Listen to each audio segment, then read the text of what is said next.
विधान परिषद निवडणूक महायुती म्हणूनच लढवली जाण्याची शक्यता आहे। भाजप, शिवसेना आणि राष्ट्रवादीच्या वरिष्ठांचे एकमत। भाजप 12, शिवसेना 3 आणि राष्ट्रवादीच्या 2 या फॉर्म्युल्यावरती प्राथमिक चर्चा।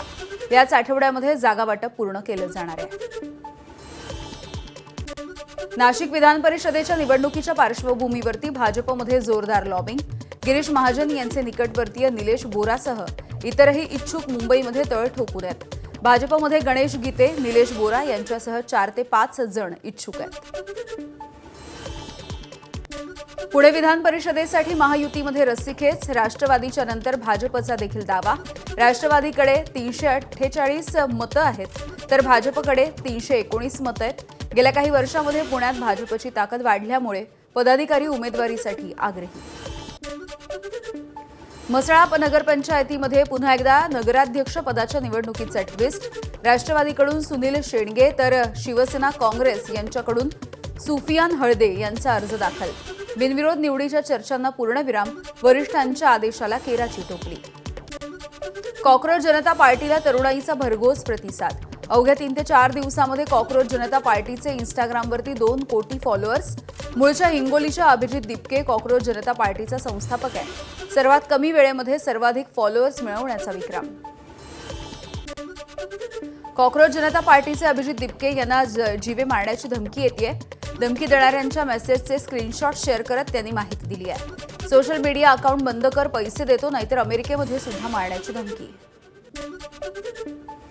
कॉक्रोच जनता पार्टी ॲक्शन मोडवर। केंद्रीय शिक्षण मंत्री धर्मेंद्र प्रधान यांच्या राजीनाम्यासाठी सह्यांची मोहीम।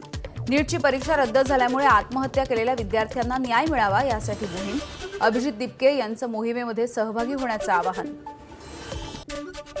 सुनेत्रा पवार यांच्या राज्यसभेमधल्या रिक्त जागेसाठी निवडणूक आयोगाकडून वेळापत्रक जाहीर।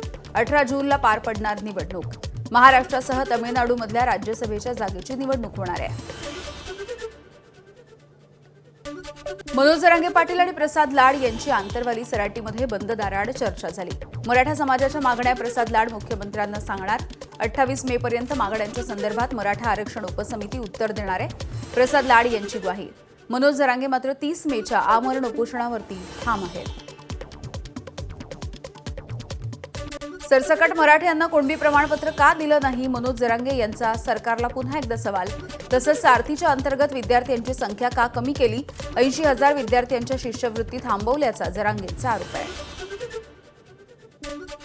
दर 4 वर्षांनी ओबीसींची 30% लोकसंख्या कशी काय वाढते? ओबीसींची लोकसंख्या 60% असं भुजबळ म्हणतात। त्यांचं गणित कसं जुळतं? जरांगेंचा सवाल। विविध आरक्षण देताना आमची लोकसंख्या कमी दाखवली जात असल्याचा देखील जरांगेंचा आरोप आहे। मुख्यमंत्री देवेंद्र फडणवीस हे आमचे शत्रू नाहीत। आमच्या समाजावरती अन्याय का केला? मनोज जरांगे यांनी सरकारला सवाल केलाय। तुम्ही पालकत्व स्वीकारलं तर मग टीकाही सहन करायला हवी। आमच्या आईला मारलं तर आम्ही त्यांच्या आईवरती बोलू नये का? असाही थेट सवाल। मनोज जरांगे यांनी 30 मे पासून आमरण उपोषण करू नये, आमदार प्रसाद लाड यांचं आवाहन। मुख्यमंत्री देवेंद्र फडणवीस यांनी मनोज जरांगेंच्या मागण्या समजून घ्याव्यात अशी विनंती केली आहे। आंतरवाली सराटीमध्ये जाऊन लाड यांनी जरांगेंची भेट घेतली। मराठा समाजाच्या अडचणी दूर झाल्या नाहीत तर आमदारकीचा राजीनामा देणार। मनोज जरांगे यांच्या भेटीच्या दरम्यान प्रसाद लाड यांचं विधान। जरांगेंच्या सर्व मागण्या विचारात घेऊन सोडवण्याचा प्रयत्न करण्याची ग्वाही। भाजपचे नेते प्रसाद लाड यांना धमकीचा फोन। प्रसाद लाड यांच्या पीएला धमकीचा फोन आला होता।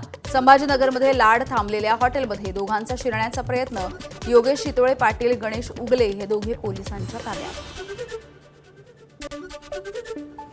चिपळूण शहरामध्ये विविध संस्था आणि राजकीय पक्षांकडून लावण्यात आलेले बॅनर काढले गेले आहेत। नगर परिषदेकडून मुंबई गोवा महामार्गावरचे बॅनर काढायला आता सुरुवात झाली आहे।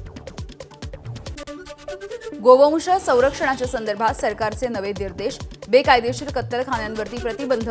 गो तस्करी करणाऱ्यांवरती मकोकाच्या अंतर्गत कारवाई। बेकायदेशीर कत्तलखान्यांवरती नियंत्रण आणण्यासाठी नवीन मार्गदर्शक सूचना देखील जारी। बुलढाण्यामधल्या मोताळ्यामध्ये शेतकऱ्यांचा उद्रेक। पेट्रोल डिझेल टंचाईमुळे शेतकरी संतापले आहेत। सोलापूर बुरहाणपूर या महामार्ग शेतकऱ्यांनी अडवून धरला। डिझेल मिळत नसल्यामुळे परभणी शहरामधल्या वसमतच्या रस्त्यावरती आंदोलन। पेट्रोल पंपाच्या समोर रस्त्यावरती बसून रास्ता रोको। डिझेल संपल्याच्या नंतर नागरिक आक्रमक झालेले आहेत आणि मोठ्या प्रमाणावरती इथली वाहतूक देखील कोळंबली। बीड जिल्ह्यामधल्या ग्रामीण भागामध्ये इंधनाची टंचाई, शेतकऱ्यांच्या पेट्रोल पंपावरती कॅनसह लांबच लांब रांगा, डिझेल न मिळाल्यामुळे शेतीची कामं कशी होणार असाही शेतकऱ्यांचा सवाल. नागपूरमध्ये महागाई, इंधन टंचाईच्या विरोधात ठाकरेंची शिवसेना आक्रमक, मेलोडी चॉकलेटांचं वाटप करून निषेध व्यक्त करण्यात आला. पंतप्रधान मोदींनी इटलीच्या पंतप्रधान मेलोनी यांना मेलोडी चॉकलेटचं गिफ्ट दिलं होतं. मालवाहतूक करणारे शेकडो ट्रक हे डिझेलच्या अभावी सध्या जळगावमध्ये अडकून पडल्यात. ट्रान्सपोर्ट नगरासह जिल्ह्यामध्ये विविध ठिकाणी तब्बल 350 पेक्षा अधिक ट्रक हे एकाच जागेवरती उभे आहेत. बुलढाणा जिल्ह्यामध्ये 9व्या दिवशी देखील भीषण इंधनाची टंचाई आहे. कॅनमध्ये डिझेल मिळत नाहीये. शेतकरी ट्रॅक्टर घेऊन पेट्रोल पंपावरती रांगा लावतात. जिल्ह्यामधल्या बहुतांश पेट्रोल पंपावरती सध्या डिझेल मिळतच नाहीये. नंदुरबार जिल्ह्यामध्ये डिझेलचा तुटवडा अधिक गडद होतोय. खरीपाच्या हंगामाच्या तोंडावरती शेतकरी अडचणीत. डिझेलसाठी शेतकऱ्यांची पेट्रोल पंपावरती धावपळ, तर ड्रममध्ये डिझेल देण्यासाठी अनेक पंपांचा नकार. गुजरातमधून डिझेल आणण्याची शेतकऱ्यांवरती वेळ आली आहे.